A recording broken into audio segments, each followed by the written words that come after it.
If you ask people what it means to be financially successful, many will say the same number: $100,000. It's a cultural milestone. For decades, earning or having $100,000 was associated with stability, progress, and comfort. But something strange has happened. Many people who reach $100,000, whether in income or invested assets, don't actually feel wealthy. And sometimes, they feel almost exactly the same as before.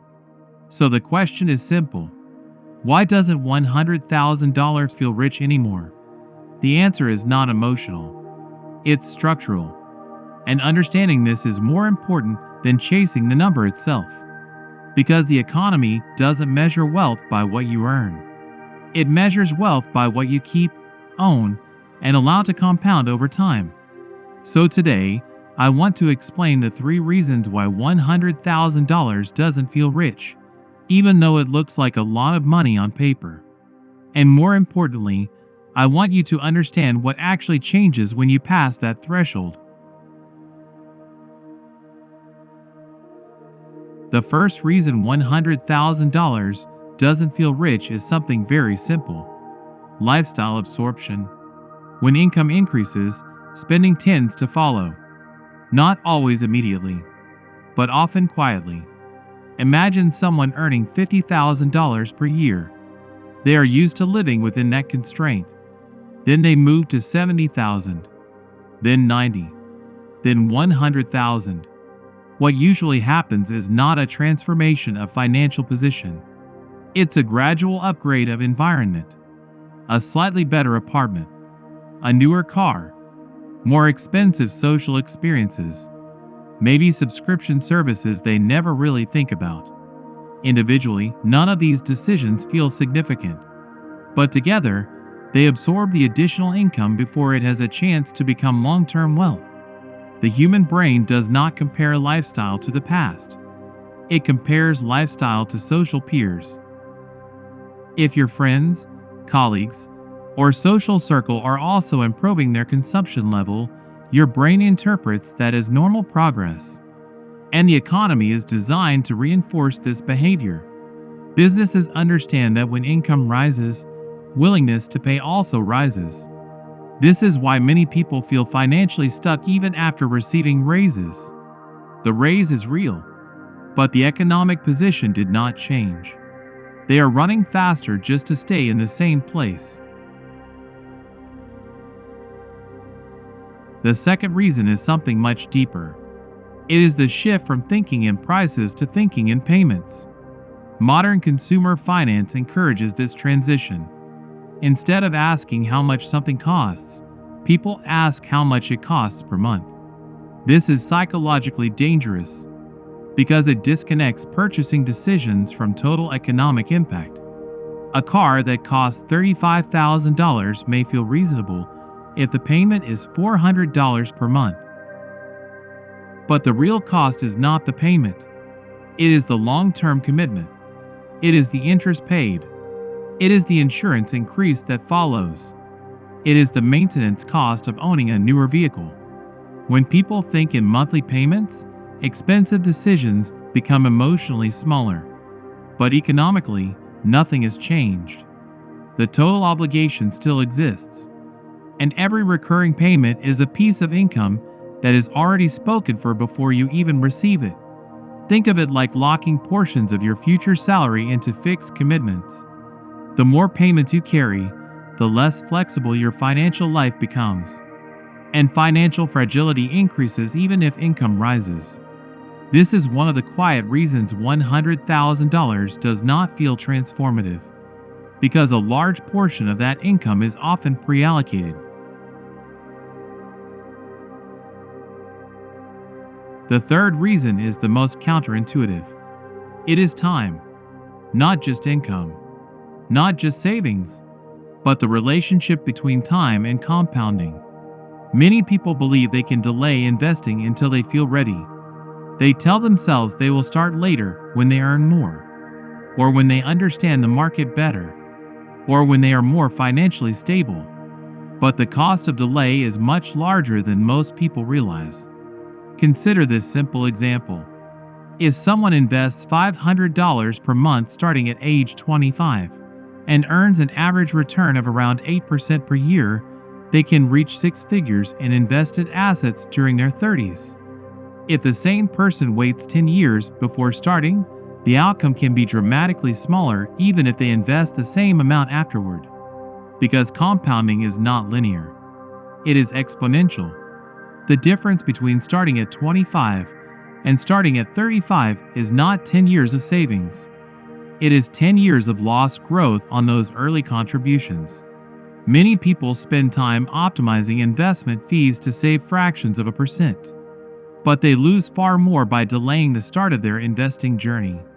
The market does not wait for psychological readiness. Time does not forgive hesitation. You can think of wealth building like feeding a machine. Early in the process, it feels like nothing is happening. You put money into investments. You reduce consumption. You watch your lifestyle remain mostly unchanged. There is no immediate reward. This is why many people stop before progress becomes visible. Because the first phase of wealth building is not exciting. It is preparation. You are loading the system with enough capital so that compounding can begin doing meaningful work. The first 50,000 or first 100,000 is often the hardest. Not mathematically, psychologically. Because the growth generated by the portfolio is still small compared to the money you personally contribute. But once the machine is sufficiently fed, something changes. Growth begins to accelerate. Not suddenly, but steadily. So when does $100,000 start feeling different? The honest answer is that the number itself is not the important part. What matters is what happens after. At around $100,000 invested, compound returns begin generating thousands of dollars per year without additional effort. If the long-term return is around 7 or 8%, that could mean $600 to $700 per month in growth. Not life-changing, but psychologically significant, because it means your money is now participating in the creation of more money. And that is the moment many people begin to feel a shift, not because they are rich, but because the relationship between labor and capital starts to change. Feeling rich and being rich are not the same thing. Feeling rich usually comes from lifestyle signals. A good car, a good neighborhood, social validation. But true financial strength comes from assets that can support your lifestyle without requiring constant labor. One is a performance. The other is a position. Many high-income earners feel financially stressed because they convert income directly into lifestyle consumption. Meanwhile, people with lower income but disciplined saving behavior can accumulate far more long-term wealth. It is not about how much you earn. It is about the gap between income and spending, and how long you allow the gap to compound. What actually matters. If you want to move beyond the psychological plateau around $100,000, the strategy is simple but difficult. First, resist automatic lifestyle expansion when income rises. If possible, invest at least half of any raise before increasing spending. Second, avoid financing consumption assets whenever possible. If something cannot be purchased without debt, it is worth questioning whether it is truly necessary. Third, start investing immediately rather than waiting for the perfect moment. Time in the market consistently matters more than timing the market. And fourth, try to maintain a meaningful savings and investment margin between income and expenses. Because wealth is not created by income alone. It is created by the persistent accumulation of ownership over time.